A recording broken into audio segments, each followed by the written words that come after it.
ሰላም የተወደዳችሁ የቻናላችን ቤተሰቦች፣ በዛሬ ቪዲዮ እንግዲህ ውጥረት እና ክብደት መጨመር ምን እንደሚያገናኛቸው በዝርዝር በዚህ ቪዲዮ የምንዳስስ ይሆናል። ለቻናሉ አዲስ የሆናችሁ ቤተሰቦቻችን ቻናሉን ሰብስክራይብ ታደርጉ በአክብሮት እጠይቃለሁ። አዳዲስ ቪዲዮ ስንለቅ እንዲደርሳችሁ ደግሞ የደወል ምልክቷንም መጫናችሁን እንዳትረሱ። እንግዲህ ውጥረትና ክብደት መጨመር ውስብስብ እና ዑደት ባለው ግንኙነት እርስ በርስ ሊተሳሰሩ ይችላሉ። ውጥረት በሁሉም ሰው ላይ በቀጥታ ክብደት እንዲጨምር ባያደርግም በተለያዩ የፊዚዮሎጂ እና የባህሪ ዘዴዎች ለክብደት መጨመር በእጅጉ ምክንያት ሊሆን ይችላል። እንግዲህ ውጥረት እንዴት ለክብደት መጨመር ሊዳርግ ይችላል የሚለውን ስናይ የመጀመሪያው የሆርሞን ለውጦች ነው። ውጥረት ሲያጋጥመው ሰውነቱ እንደ ኮርቲሶል ያሉ ሆርሞኖችን ይለቃል። ብዙውን ጊዜ የጭንቀት ሆርሞን ተብሎም ይጠራል። ከፍ ያለ የኮርቲሶል መጠን የሚከተሉትን ሊያስከትል ይችላል። የመጀመሪያው የምግብ ፍላጎት መጨመር ነው። ኮርቲሶል የምግብ ፍላጎት በተለይም ከፍተኛ ካሎሪ ጣፋጭ ምግቦች፣ ብዙውን ጊዜ በስብና በስኳር የበለጸጉ ምግቦችን እንድንመገብ ሊያነሳሳን ይችላል። ይህም የጨመረ የካሎሪ መጠን እንዲኖረን ያደርጋል ማለት ነው። ሌላኛው የስብ ክምችትን ያበረታታል። ኮርቲሶል የስብ ክምችትን በተለይም በሆድ አካባቢ ውስጣዊ ስብ ሊያበረታታ ይችላል። የውስጥ አካል ስብ ለጤና በጣም አደገኛ ሲሆን ለተለያዩ በሽታዎችም ተጋላጭነትን ይጨምራል። ሌላኛው እንቅልፍን ማስተጓጎል ነው።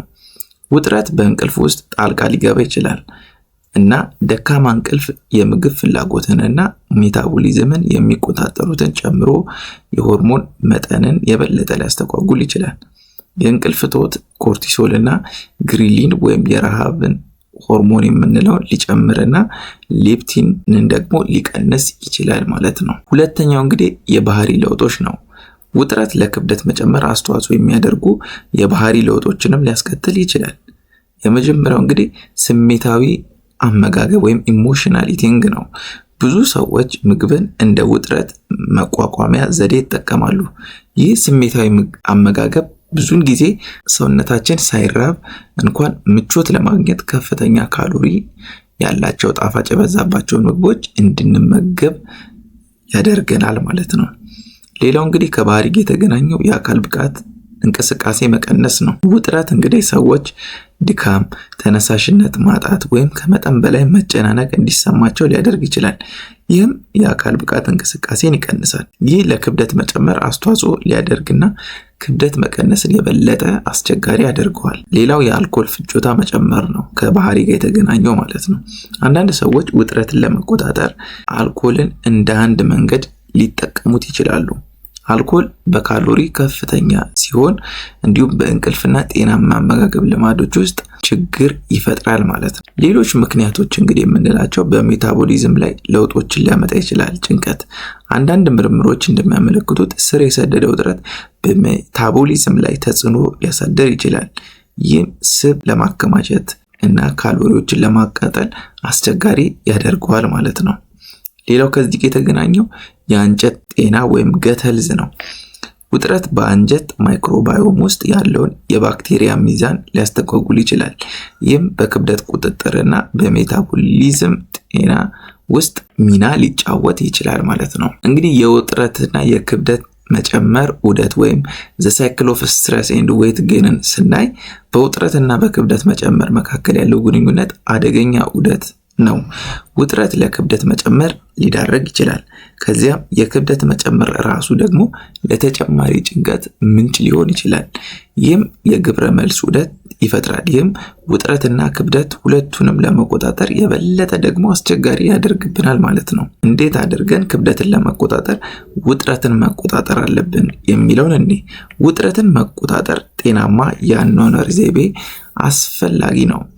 እንዲሁም ለክብደት መቆጣጠርም ጠቃሚ ሊሆን ይችላል። አንዳንድ የጭንቀት መቀነሻ ስልቶችን እንደሚከተለው እናያለን። የመጀመሪያው መደበኛ የአካል ብቃት እንቅስቃሴ መስራት ነው። የአካል ብቃት እንቅስቃሴ በጣም ጥሩ የጭንቀት ማስታገሻ እንዲሁም ክብደታችንንም ለመቆጣጠር ይረዳል ማለት ነው። ስለዚህ ሁል ጊዜ ቋሚ የሆነ መደበኛ የሆነ የአካል ብቃት እንቅስቃሴ ካደረግን የጭንቀት መጠናችን እንዲቀንስ እንድንዝናና ያደርገናል። በዛው ልክም ደግሞ የሰውነት ክብደታችንንም እንድንቆጣጠር ያደርጋል ማለት ነው። ስለዚህ የአካል ብቃት እንቅስቃሴ ክብደታችንንም እንዲቀንስ ጭንቀታችንንም እንድንቀንስ የሚያደርግ መፍትሄ ነው ማለት ነው። ሌላው እንግዲህ ማይንድፉልነስ እና ሜዲቴሽን ማድረግ ነው። ስለዚህ ጭንቀታችንን ለመቀነስ እነዚህን መንገዶችን መጠቀም እንችላለን። ሌላው ደግሞ በቂ የሆነ እንቅልፍ እና ጥራት ያለው እንቅልፍ መተኛት ያስፈልጋል ማለት ነው። ስለዚህ በቂ እንቅልፍ የምንተኛ ከሆነ ጭንቀትንም ለመቀነስ ያግዘናል ማለት ነው። እንግዲህ እስካሁን ይህንን ቪዲዮ ስለተመለከታችሁ ያመሰገንን። ይህንን ቪዲዮ ከወደዳችሁት ደግሞ ላይክ አድርጉት፣ ለሌሎችም ደግሞ ሼር ታደርጉት ዘንድ በአክብሮት እጠይቃለሁ። በሌላ አስተማሪ ቪዲዮ እስከምንገናኝ መልካም ጊዜ